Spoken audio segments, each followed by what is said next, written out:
Grabe! Alam mo ba na need pa rin ng AI ng human trainers? Dahil bago at mabilis pa rin lumalago ang AI technology. So therefore, kailangan pa rin ito ng totoong tao na mag-check at mag-train sa kanila. Kaya kahit beginner ka, merong mga online tasks na available at pwede natin itong pagkakitaan. Ayan, halika rito. So sa video na to is pag-uusapan natin ang mga AI online jobs. At syempre, meron akong i-share sa inyo ng mga websites kung saan kayo pwedeng mag-apply. Pero bago ang lahat ng yan, syempre mag-subscribe muna kayo dito sa aking YouTube channel for more videos like this. Syempre, bago ko ibigay sa inyo yung website kung saan kayo pwede mag-apply ng ganitong klaseng online job, share ko muna sa inyo kung ano ba ang AI online jobs, ano ba yung mga activities na ginagawa, yung mga trabaho. So, ang datingan natin dito is para tayong nagwe-webinar. Ay, coaching is real, ganun ba yon? So, meron akong prepare dito na simple explanation. May kita natin dito, may mga iba't ibang AI online jobs sa baba, like data annotation, image or video labeling, AI response checking, prompt evaluation, AI content assistant, at prompt plus content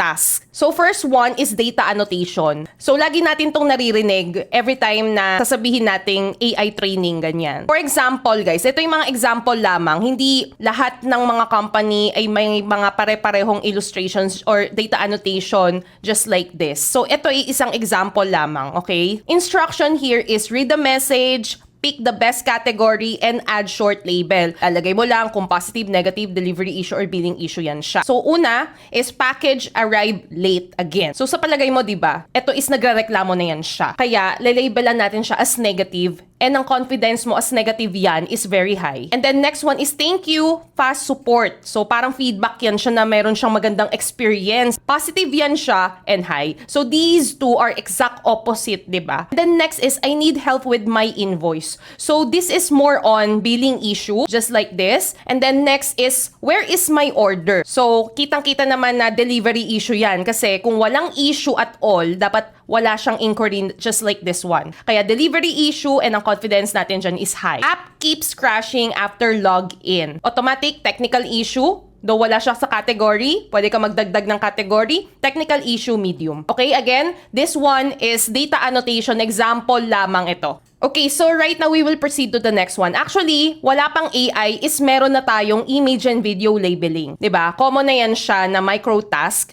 na kung saan you will just label kung ano ba yung nasa picture? Example illustration ko lamang to na kung saan hindi ako makaka-copyright sa paggamit ng screenshot. Kaya ganito lang hitsura. So here we have dog, package, and person. So yan, may label panel ka sa kanan, bibigyan ka ng category. And again this is just an example. And iba-iba, kada company, iba-ibang task. Pero ito yung pinaka main point ng task na ginagawa natin. So next one is AI response checking. So mapapansin ninyo, di ba, ang laki ng improvement ng mga chat AI like ChatGPT, Gemini, Claude. So, grabe, ang laki ng improvement ng kanilang response over time. Nung una, parang si Siri lang na auto-generated lang yung mga reply. Pero ngayon, kala mo talaga totoong tao na. So, all thanks to AI response checking. Kasi may mga human trainers na nagtuturo kung paano ba yung tamang pagsagot in a human way talaga. So, for example, here we have user prompt. Ang sabi is write a friendly reply to a customer asking about delivery delay. So, we have here two responses and ang kailangan is you will just label kung ano yung much better. So, number one or response A, sorry for the delay. Please wait until it arrives. And response B, hi, sorry for the delay. We are checking your order now and we'll update you with the latest delivery status. Thank you for your patience. Basically, sa AI response checking, one of the example activity is this one. You will just label kung ano yung much better. So, 'di ba, hindi mo kailangan talaga ng ng experience at all. So, kumbaga entry level lang is you will be able to determine naman kung sino dito yung much better. So, kumbaga 'di ba, parang common sense na lang. Kasi yung AI, wala talaga yan siyang common sense. Mga human trainers lang din ang nagtuturo sa kanila. So, for our next AI job activity is here we have prompt evaluation. So, kasama yan siya sa mga AI online jobs. So, ang gagawin lang natin dito is i-review lang natin yung prompt. So, titingnan natin if yung prompt ba na pinadala is madali ba itong mag-gets ni AI. So, reviewer notes, check if the prompt is clear, specific, safe, and gives enough context for the AI to answer well. So, yun yung gagawin natin. So, ito yung ating evaluation. Evaluation rubric, okay. Clear instruction, yes. Has a target audience? Yes. Ano yung target audience? Busy moms. Has format or length? Yes. Missing details? Minor. Minor lang naman yan siya. And risky or unsafe request? No. Overall, in conclusion, good prompt. Yun lang. So that is prompt evaluation. This is just one of the example. Again, it can be in other format. Isa lang ito sa example na present ko sa inyo. So another activity na pwedeng gawin sa AI online job, training AI, is AI content assistant task. So this one naman is bibigyan ka ng content brief. Ayan. Topic is online jobs for beginners. Tone is friendly, Taglish. Ang platform is YouTube description. So, here is needs review before posting. So, ito yung gagawin nating simple workflow para sundin ni AI. Select topic idea, ask AI for outline, edit for accuracy, add safe disclaimer, and schedule post. Kasi dito sa activity na to, you are helping draft, organize, or polish content with AI tools.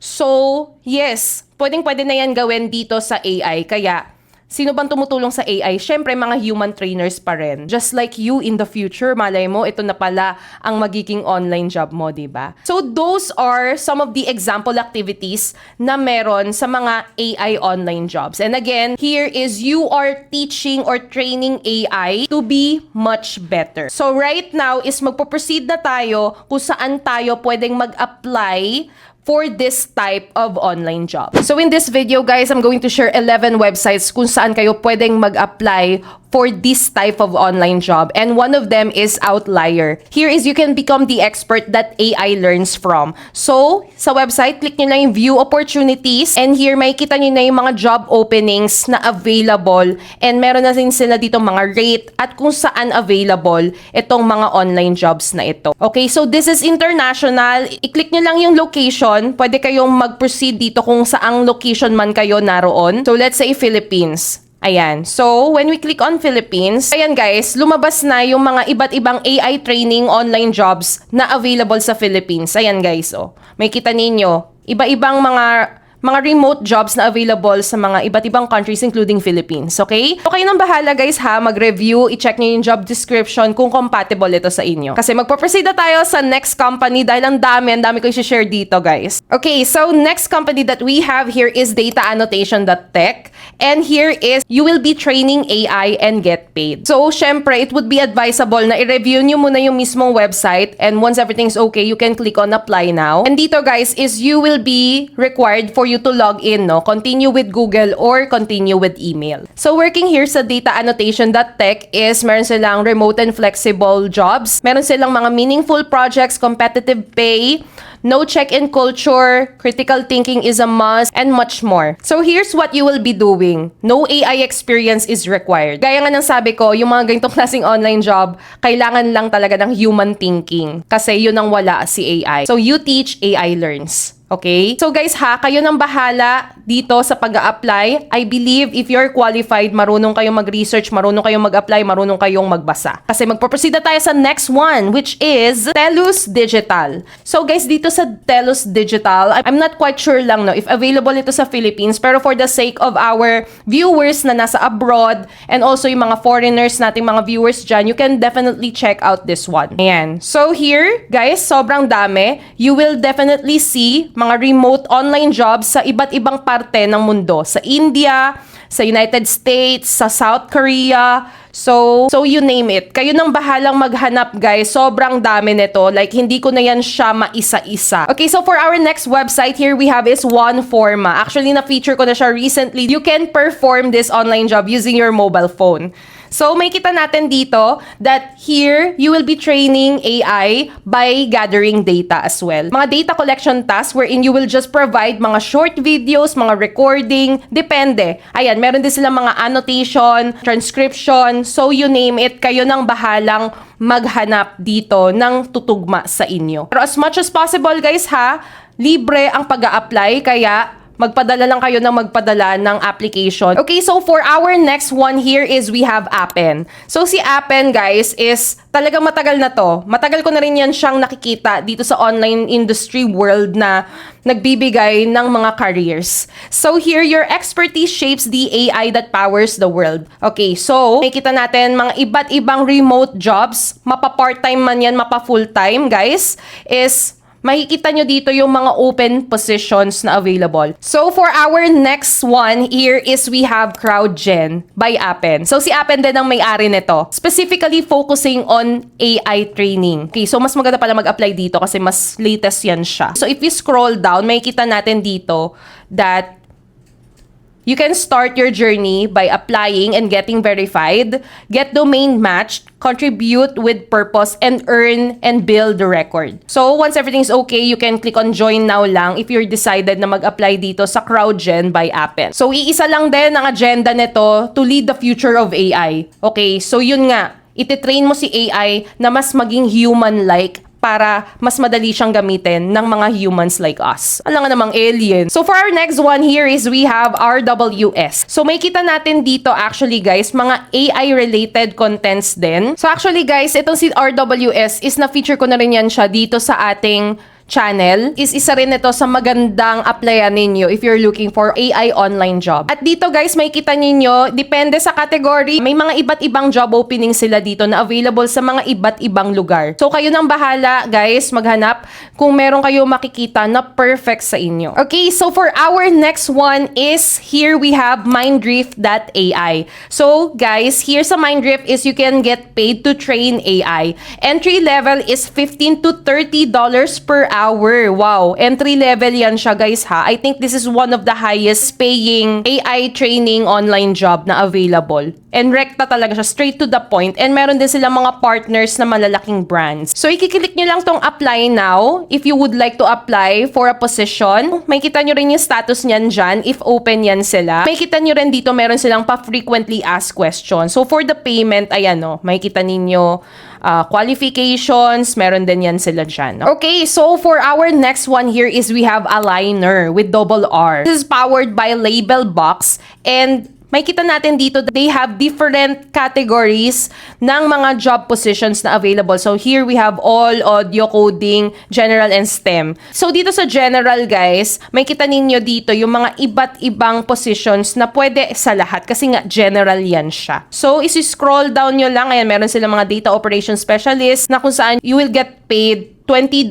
to $50 per hour. Ayan, iba-iba yan siya. May kita na naman dito yung mga rates na available and tingnan ninyo kung ano yung suitable sa inyo. Okay, so for our next company, here we have Toloka.ai. Here you can earn money with the AI work of tomorrow. Hindi next month, tomorrow. Here guys is you can get paid anywhere in the world. Meron silang flexible hours, help nearby, and competitive pay. Yan ang gusto ko, competitive pay. Very good. So by the way guys ha, itong si Toloka is magjo-join siya together with Minddrift this July. So si Minddrift guys, a while ago na feature ko siya, 'di ba? So join force yan silang dalawa ni Toloka. Kaya abang-abang tayo sa mga malaking pasabog nila. Alright, so for our last company here in this video is here we have Remote Task. Ito si Remote Task, sobrang pioneering na to simula pa nung nagsimula ako sa pagko-content ng mga online jobs is nandito na yan siya. So sikat na sikat si Remote Task sa mga micro tasks na kung saan, ano yan, pa sideline,